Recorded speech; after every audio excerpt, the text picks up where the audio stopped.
Hello students, आपका हमारे tutor talk channel में स्वागत है। आज हम करेंगे अवतल दर्पण के किरण आरेख कैसे बनाए जाते हैं। जब वस्तु अवतल दर्पण के सामने हो तो प्रतिबिंब कहाँ कहाँ पर बनता है। अवतल दर्पण एक कांच के खोखले गोला का एक भाग है। अगर कांच के खोखले गोले को बीच में से काट दिया जाए और उसके बाहरी भाग को पॉलिश कर दिया जाए और अंदरूनी सतह उसकी परावर्तक होती है, जिसे अवतल दर्पण कहा जाता है। इसे हम ड्रा भी करके देखते हैं कि कैसे ड्रा किया जाता है। जैसे मैंने कंपास को 6 सेंटीमीटर ओपन किया, आप अपनी मर्जी से इसको 8 सेंटीमीटर या कम भी ओपन कर सकते हैं, ये आपकी चॉइस है। जहां पर हमने इसकी पिन को पहले कहीं टिका लेना, वहां पे हल्का साइन बन जाए ताकि, और इस तरह से पहले एक ड्रा करेंगे छोटा सा, और जहां पर पिन है वहां पर हम साइन दे देंगे, जिसे कि कहते हैं वक्रता केंद्र यानी कि सी, सेंटर पॉइंट। सेंटर पॉइंट हो गया।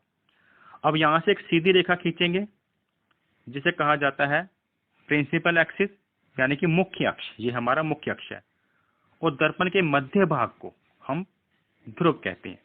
ये दर्पण का मध्य भाग ध्रुव यानी कि पोल। और वक्रता केंद्र और ध्रुव के बीच का जो मध्य भाग होगा, यानी कि हमारी 6 सेंटीमीटर हमने ली थी लाइन, तो इसका जो सेंटर पॉइंट बनेगा 3 बनेगा। इसे हम कहते हैं फोकस। तो याद रखना है, वक्रता केंद्र और पोल के मध्य भाग को हमने कहा फोकस। और बाहर की तरफ इसे ऐसे शेडेड कर देंगे, यानी कि इसका मतलब होता है कि जो अवतल दर्पण बाहर से पोलिश्ड है। अब फोकस और पोल यानी कि फोकस और ध्रुव के बीच में हम वस्तु रखें तो प्रतिबिंब कहां पर बनेगा उसे देखते हैं। तो पहले आपने यहाँ पर एक छोटा सा एरो ड्रा कर लेना है। अब जब प्रकाश, उसे नेम दे देना है ए बी। अब जो नियम है वो बताता है, अगर प्रकाश की किरण इस मुख्य अक्ष के समांतर आती है यानी कि आपतित किरण, तो परावर्तक होकर वह फोकस में से वापस जाती है। तो याद रखना, हर स्टेप में ये हम करेंगे। जब प्रकाश की किरण मुख्य अक्ष के जो नीली रेखा है उसके बिल्कुल समांतर आएगी, तो टकराने के बाद दर्पण के वह उस पॉइंट को और फोकस पॉइंट को यहाँ से स्केल रख लेना है, स्केल को ध्यान से। तो टकराने के बाद फोकस वाले पॉइंट को मिलाकर उधर बढ़ा देना है, यानी कि फोकस में से वह वापस जाती है। और जो दूसरी रेखा है वह है वक्रता केंद्र में से भेजनी है, वस्तु के हेड को मिलाना है, वस्तु के टॉप को मिलाना है, सिरे को, इस पॉइंट को मिलाना है। यानी कि अगर कोई किरण वक्रता केंद्र में से आती है तो नियम है कि वह टकराने के बाद वापस टर्न हो जाती है। तो ऐसे हमने इस रेखा को मिला लिया। अब देखेंगे ये कहाँ मिलती है, तो यहाँ पे डिस्टेंस बढ़ रहा है तो ये पीछे मिलेगी, इसका मतलब। तो हम इसको पीछे की तरफ बढ़ाएंगे, क्योंकि आगे तो मिल नहीं सकती, आगे डिस्टेंस बढ़ रहा है। तो पीछे की तरफ ये मिलती हुई दिख रही है, तो यहाँ पर हम डॉटेड लाइन ड्रा करेंगे, यानी कि ऐसे डॉट ड्रा कर लेंगे और देखेंगे दोनों रेखाएं कहाँ पर मिल रही हैं। ऐसे रख लिया, और जहां पर ये दोनों रेखाएं आपस में मिलेंगी वहां पर हमारा प्रतिबिंब बनेगा। तो मुख्य अक्ष को बढ़ाना पड़ेगा, क्योंकि पीछे हमने मुख्य अक्ष नहीं बनाया था। और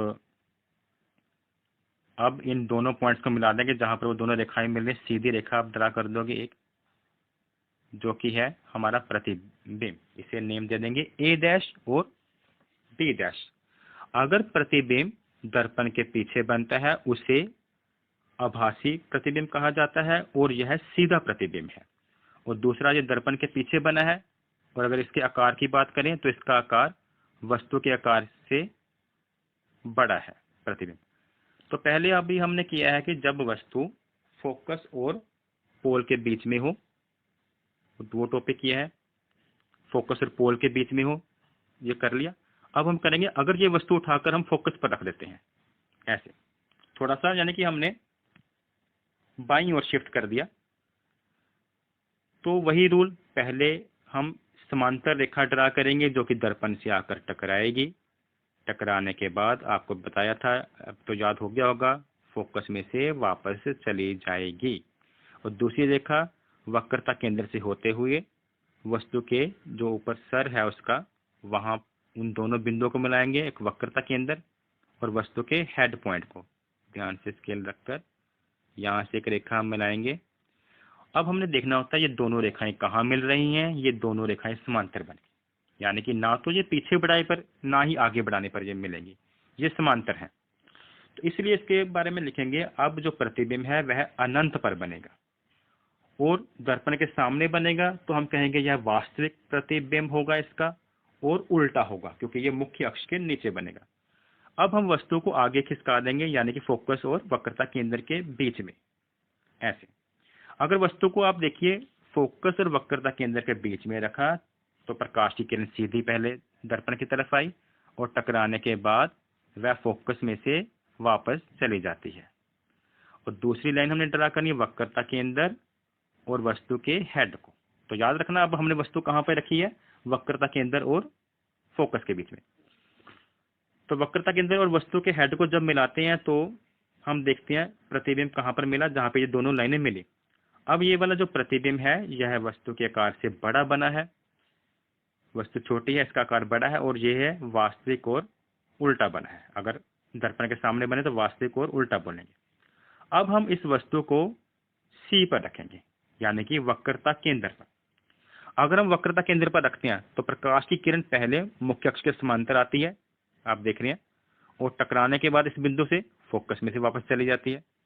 और दूसरा नियम ये भी एक है कि अगर प्रकाश की किरण वस्तु के सर से फोकस में से आती है तो फोकस में से अगर प्रकाश की किरण आती है तो यह टकराने के बाद मुख्य अक्ष के समांतर हो जाएगी, यानी कि ये नीचे की ओर समांतर हो जाती है, सीधी हो जाती है। और जहां पर ये दोनों रेखाएं आपस में मिलती हैं वहां पर वस्तु का प्रतिबिंब बनता है, जो कि वस्तु के आकार के बराबर ही बना है। और वस्तु भी सी पर है और प्रतिबिंब भी वक्रता केंद्र पर ही बना है और इसका आकार भी समान है। अब इसका अगला रूल हम करेंगे, जब ये दोनों का आकार समान है, इसका नाम दे देते हैं वस्तु का ए बी और प्रतिबिंब का ए डैश बी डैश नेम देते हैं हम। अब इसके बाद करेंगे जब वस्तु को सी से थोड़ा परे रखा जाए, यानी कि ऐसे यहां पर ए बी, ये वस्तु है जो सी से परे रखी है। अब प्रकाश की किरण पहले सीधी आएगी, टकराने के बाद अब तो आपको याद हो गया फोकस में से वापस चली जाएगी। दूसरी रेखा वक्रता केंद्र में से आती है और टकराने के बाद वापस आ जाती है। और जहां पर ये दोनों रेखाएं आपस में मिल रही हैं उसी पॉइंट पर हम प्रतिबिंब बनाएंगे, यानी कि ए डैश बी डैश यहाँ पे लिखेंगे।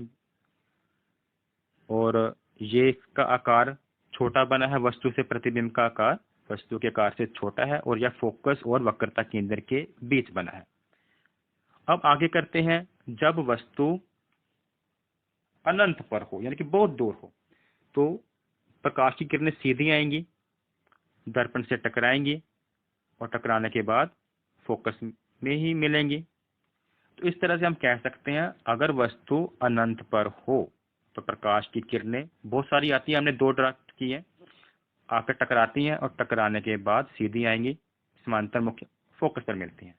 तो इसका मतलब जो प्रतिबिंब है वह फोकस पर बनेगा और वस्तु के आकार से इसका आकार बहुत छोटा होगा और ये दर्पण के सामने बन रहा है, इसलिए हम इसे बोलेंगे कि यह वास्तविक और उल्टा बनेगा। यानी कि दर्पण के सामने जितने भी प्रतिबिंब बनते हैं वह वास्तविक और उल्टे कहे जाते हैं। तो इस तरह से आपने इसको याद रखना है। ये सिंपल सा ही है, जो वस्तु अगर अनंत पर हो तो ये थे हमारे 6 केसेस। Thanks for watching.